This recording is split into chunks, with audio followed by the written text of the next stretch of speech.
Why Roblox anime YouTuber games fail. Today I want to discuss all the latest Roblox anime games that my fellow YouTubers have made and why they ended up failing shortly after release. Without further ado, don't forget to like, subscribe, and let's get straight into this video. The first game I want to talk about is probably the most disappointing game of the year, Fruit Warriors, the YouTuber Axior's game. The initial trailer shows some environments and bosses and even showcased some sort of dungeon crawling and a Yeti fight with the dark blade ripped straight from Bloxfruit. So the trailers really showed us what the game would eventually be, just another Bloxfruit's clone. Now this game was destined to fail due to Axior basically saying no thanks to Rail C's, which of course sparked some beef between him and Rail Games. My question is, why start beef with one of the most accomplished Roblox anime devs and then proceed to basically put your game on its deathbed by saying no thanks to one of the most hyped games in the community? Fruit Warriors itself is pretty basic to say the least, and it's everything you don't want in a 2023 One Piece game. The basic banner beater concept with things absolutely ripped from Bloxfruits and AOPG. Unfortunately, due to this, Fruit Warriors really is just a worse version of a One Piece game with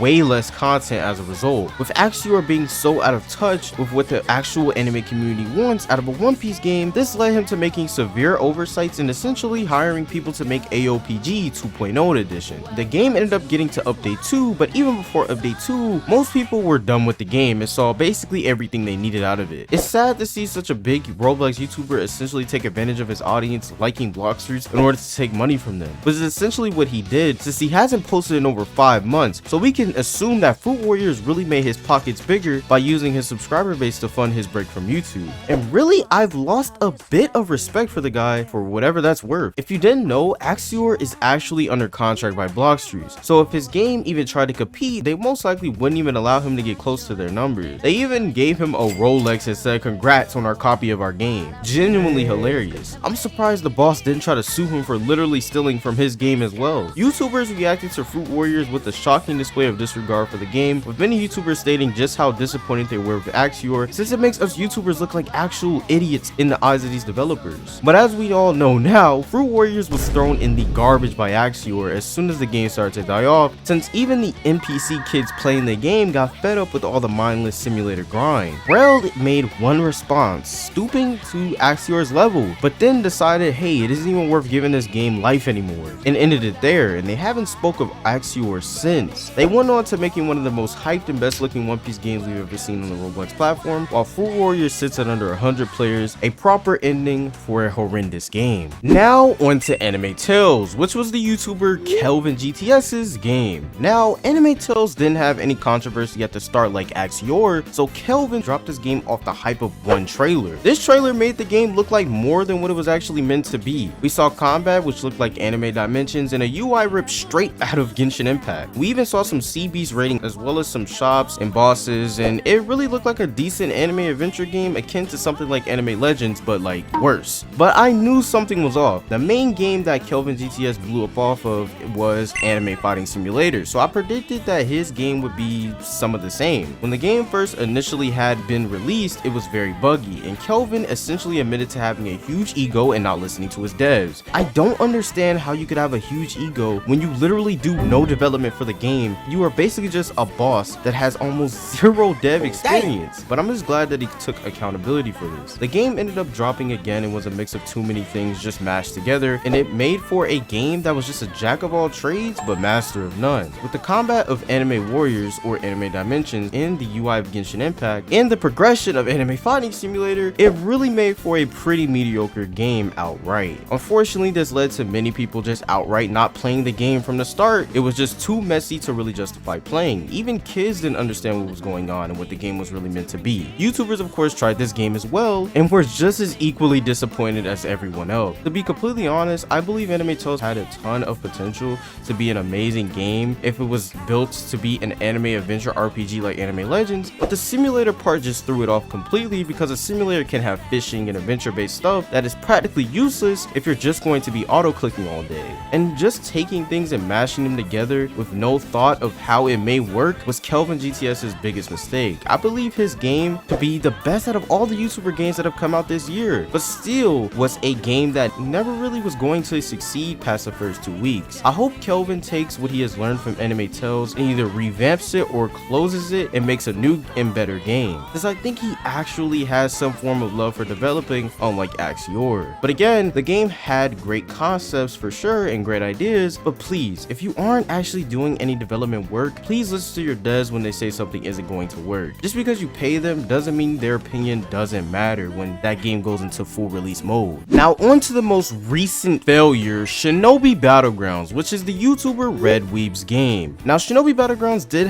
get a few showcases in an animated trailer, which I must admit the animated trailer did look fire because whoever animated that went crazy, but the showcases looked like absolute garbage, so I knew what the game was going to end up being. Red Weeb even was clowning Axior for his bad game, but Red Weeb ended up dropping arguably a worse game, which is just funny to me. He even said that Arcane Odyssey was bad, but he spends thousands of Robux on tycoons and simulators, so his opinion is damn near irrelevant. This game dropped and we all knew what it was going to try to do: capitalize off of the Battlegrounds trend by trying to make a copy of Fruit Battlegrounds but Naruto edition. The one thing that made the game fail indefinitely was the fact that it was made in like 3 months, so therefore it really wasn't given enough time in the oven to really cook. Red Weeb had to have known this, but decided he needed funds, so dropped the game in its unfinished state anyway. He even had a supporter game pass that was like 10,000 Robux. He rushed the game out for it to just be filled with bugs and lag on release. Like, you literally couldn't even use half your moves in the game due to it being such a